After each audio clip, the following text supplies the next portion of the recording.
What's up, y'all? Welcome back to Fish at the Moment. Spring bass fishing is in full swing, and one of the best ways to catch big bass in the springtime is on a jig. In this video, I'm going to go through 5 different ways you can fish jigs for springtime bass, starting with some tried and true classic jig patterns, and also some off-the-wall jig patterns you might not be using on your home lake. Let's get into it. The first jig pattern I want to talk about is fishing a finesse jig for pre-spawn bass. A finesse jig is a lighter jig between 3/16 and 7/16 of an ounce. It usually has a ball head with a lighter wire hook and a weed guard. It has also a thinner skirt than a traditional jig and a flared collar. These finesse jigs work great around shallow cover in the pre-spawn, whether that's chunk rock, shallow boat docks, laydowns, or really any place those bass are going to be staging before the head up to spawn. I usually have the most success on a finesse jig when the water clarity has at least 2 to 4 foot of visibility, but sometimes you can catch them in water that's as clear as 8 to 10 feet of visibility. It'll work for spotted bass, largemouth, and smallmouth, and it's just a staple for pre-spawn bass fishing. This little jig looks pretty compact and maybe doesn't seem like the best big fish bait, but it actually accounted for one of the biggest stringers of fish ever in the Bassmaster Classic. On the final day of the 2016 Bassmaster Classic on Grand Lake, Winn caught 29 pounds of bass for 5 bass on a little finesse jig very similar to this. The one I have here in my hand is just a brown finesse jig that's made by a local company, and it's a hand-tied finesse jig. A lot of these little hand-tied baits with copper wire are really effective. This one has some round rubber that's a little bit hard to find and some tinsel in it. I really like to support local tackle shops when I can, and the company that makes this is Arkansas Custom Tackle. If you guys do want to check out any of their baits, you can actually call the number down in the description below to a local tackle shop in my area, hook, line, and sinker, and they have a lot of these locally made jigs that you really just can't find mass produced. But if you do want to just pick one up on Tackle Warehouse, I'll also link a few of those down below as well. As far as the weight for these finesse jigs, I like to go with the lightest jig I can possibly get away with. I usually start with a 5/16 ounce size, but I will go down to a 3/16 ounce if it's super calm and I'm fishing in pretty shallow water. If it's windier though and I'm fishing a little bit deeper, I might go up to a 7/16 ounce size as well.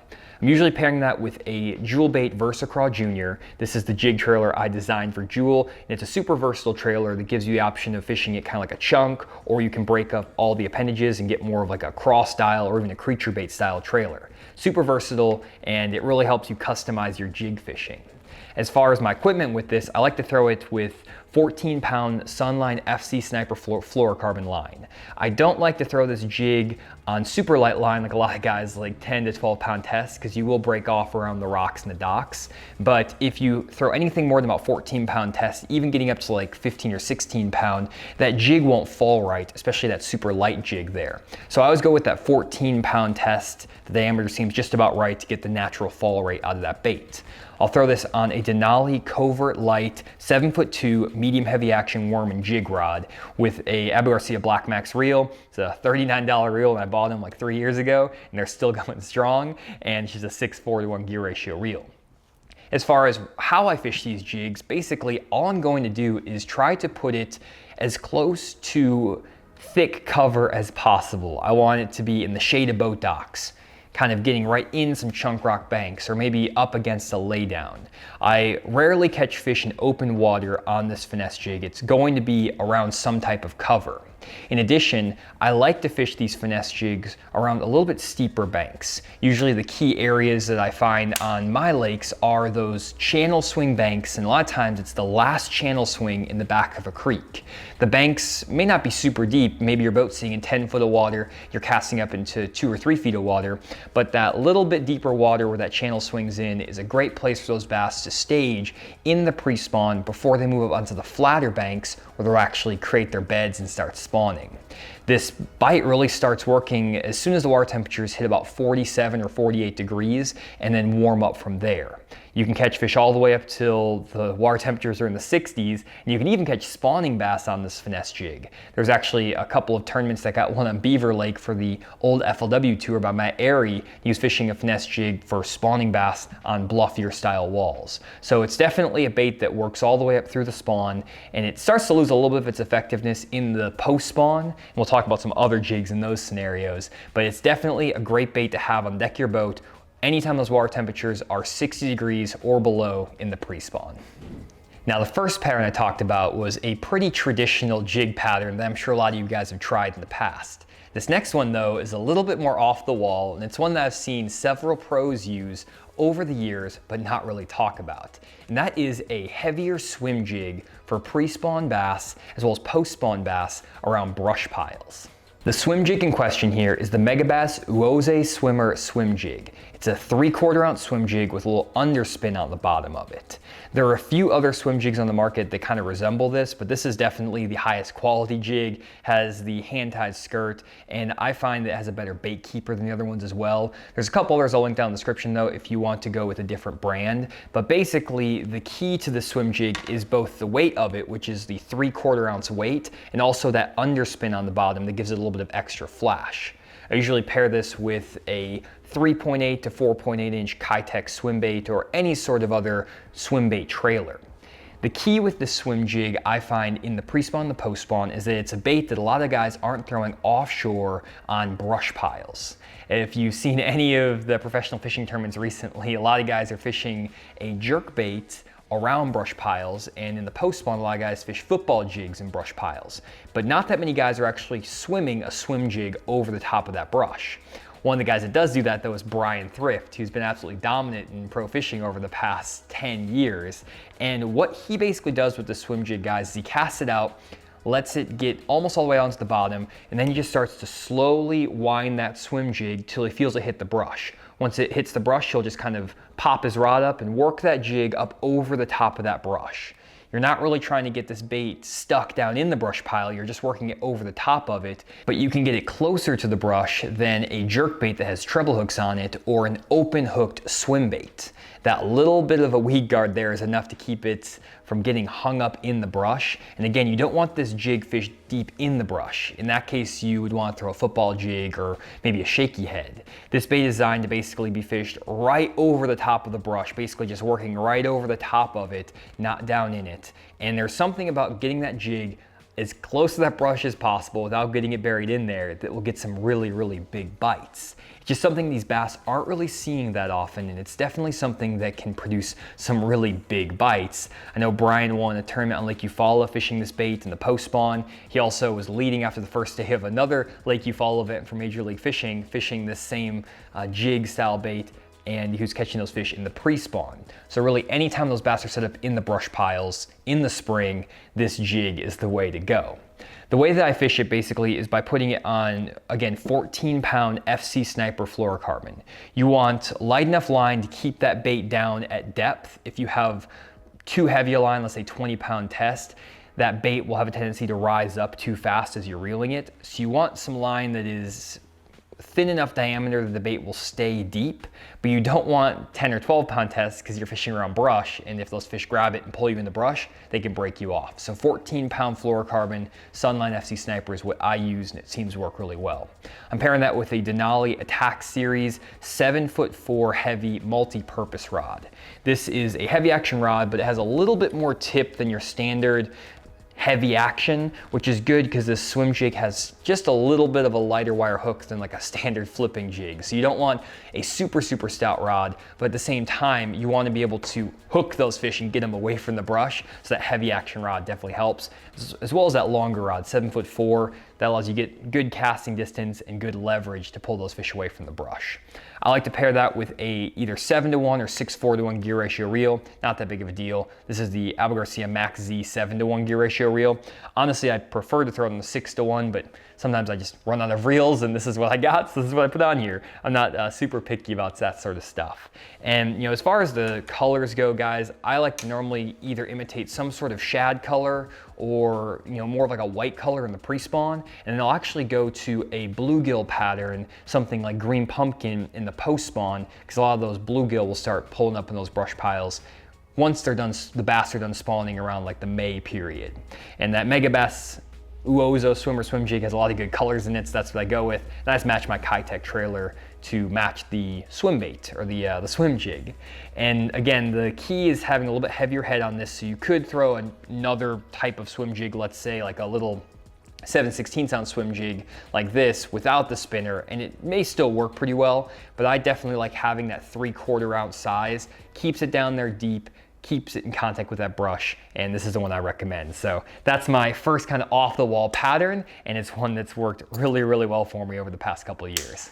Next up, we have another more traditional jig pattern for spring bass, and that's your traditional swim jig. Unlike the last swim jig I showed you that was 3/4 ounce and designed to fish around brush piles, this swim jig is designed to be fished in shallow water or on vegetation, whether that's bank grass, reeds, lily pads, or any sort of emergent or even submerged vegetation. The swim jig is a great bait to fish literally throughout the entire spring, pre-spawn, spawn, and post-spawn. And I always have one in the boat tied on no matter where I'm going, clear water or dirty water in the spring.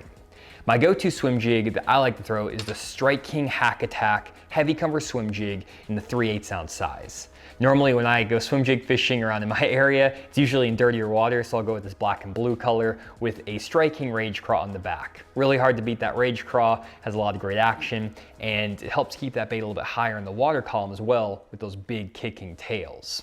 I don't do that much, honestly, to adjust my swim jigs. I just fish them straight out of the package as is, and I just basically will throw them around any sort of shallow cover that I can find.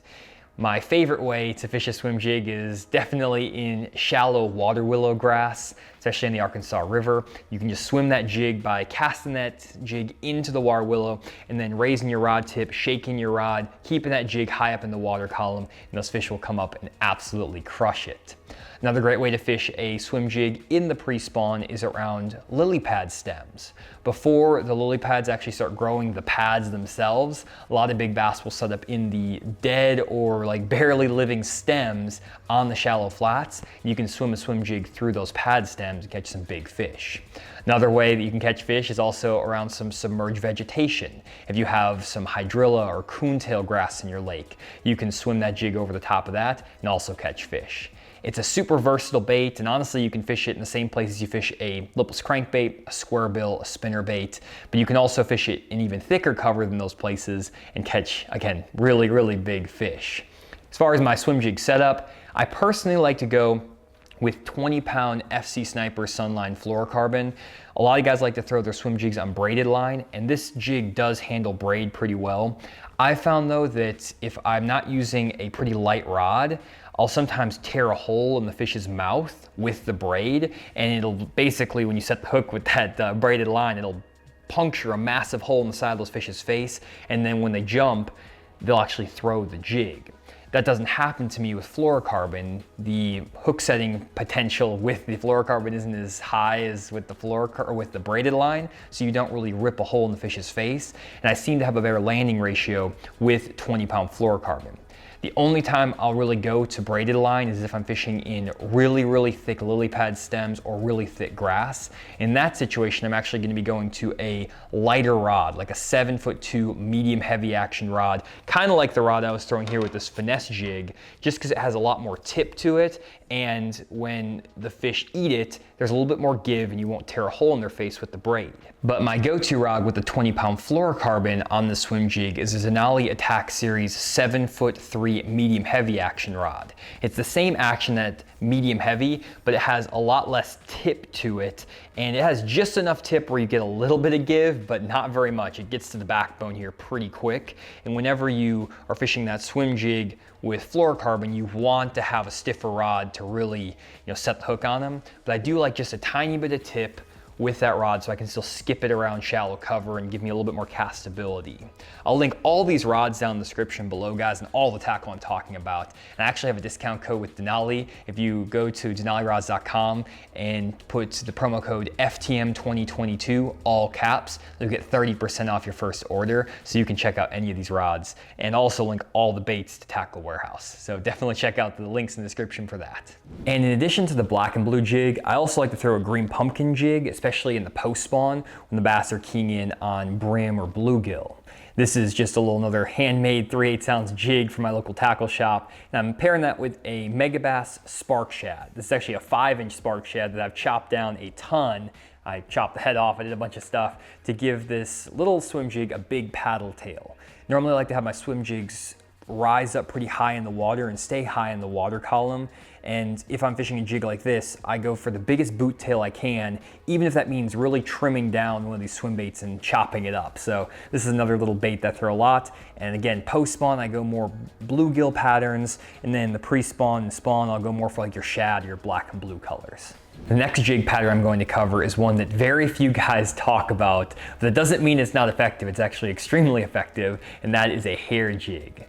A hair jig is synonymous with summertime bass fishing on offshore ledges, Tennessee River, stuff like that. You guys have seen me catch a bunch of big fish on hair jigs on my YouTube channel over the years. But a lot of guys don't throw hair jigs in the springtime, especially in the pre-spawn period of the year. Some guys will throw them in the post-spawn, but it's still not that common. But the pre-spawn is when I really like to throw this bait. This is a 3/8 ounce hair jig. Again, it's from that Arkansas Custom Tackle Company. A lot of my jigs that I use are locally made. To support the local companies, again, links down in the description below if you want to check them out. But basically, the reason I go with this hair jig is it's a 3/8 ounce size. My normal hair jigs in the summertime are 1/2 ounce, but that little bit lighter head on that hair jig allows me to fish it a little bit shallower. And I can actually fish it in the same places that a lot of guys are throwing their single swim baits, jerk baits, and Alabama rigs. It works the best when you have about 2.5 to maybe 5 feet of water visibility, and sometimes even clear, and when those bass are really keyed in on the shad. The way I work this bait is I cast it out, let it sink down almost all the way to the bottom, or at least to the same level of where the fish are on my sonar. Then I'll reel that reel handle 5 or 6 times really fast, maybe up to 10 times, depending on how high I want that jig to come up. Then I'll just let it fall super slow. This 3/8 ounce size falls even slower than your standard 1/2 ounce, so it really has a nice slow fall, and it's something that these bass are not used to seeing in these pre-spawn areas.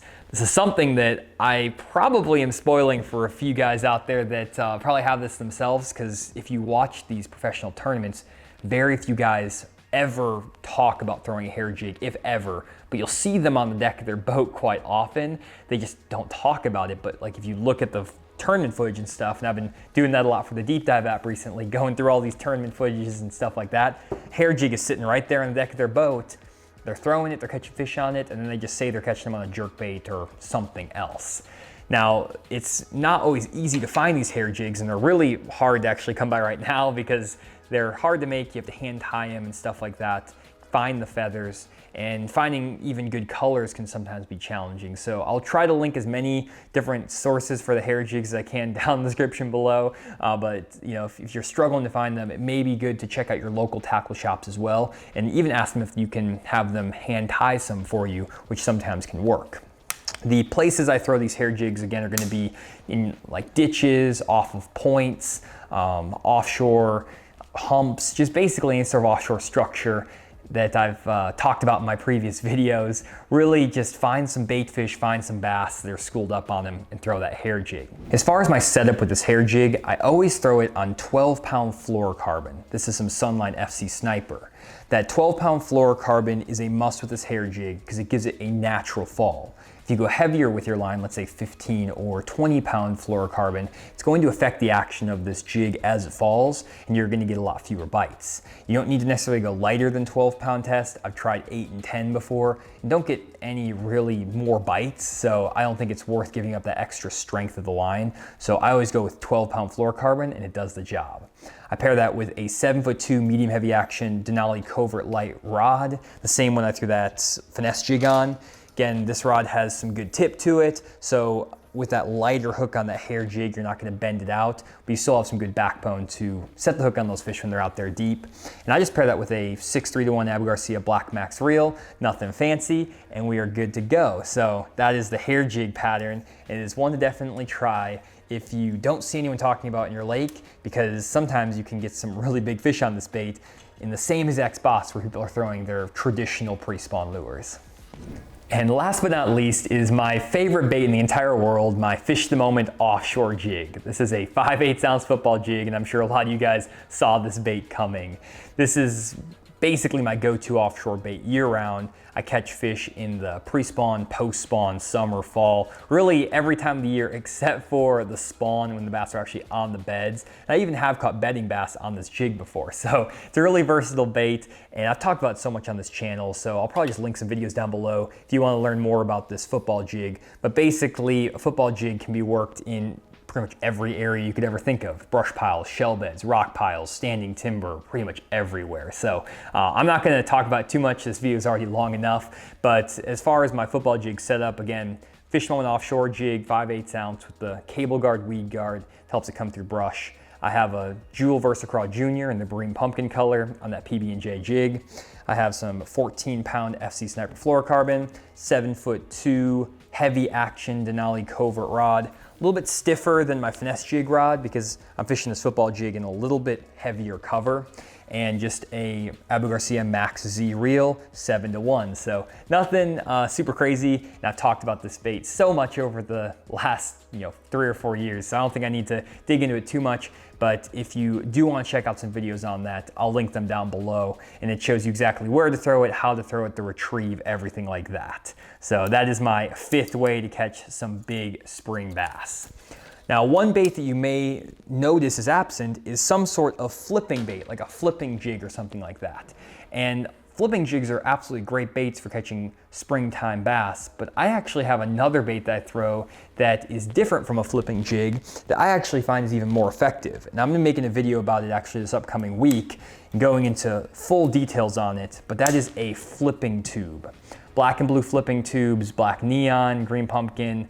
They're an awesome bait for catching big springtime bass, and I actually replace a flipping jig in the springtime with this tube, both in the pre-spawn and in the post-spawn, as well as the spawn. It's an awesome spawning bait as well. Now I'm gonna talk about this bait in an upcoming video, so check that one out. I'll go through exactly how I rig it, how I modify it. Got some sneaky stuff going on in this tube. I do some modifications to get you better hookup ratios, everything like that. So make sure to subscribe to the Fishing Boat YouTube channel so you don't miss that video on this flipping tube. It's really my #1 go-to spawning time bait, and that like late pre-spawn bait for catching giant fish. Caught so many 6 and 7 and 8 pounders in this bait over the years. So again, going into that bait in an upcoming video. So make sure to subscribe.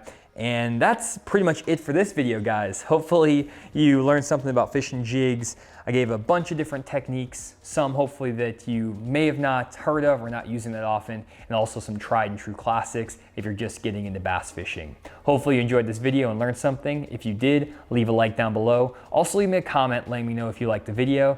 And other than that, guys, we'll see you guys in the next video.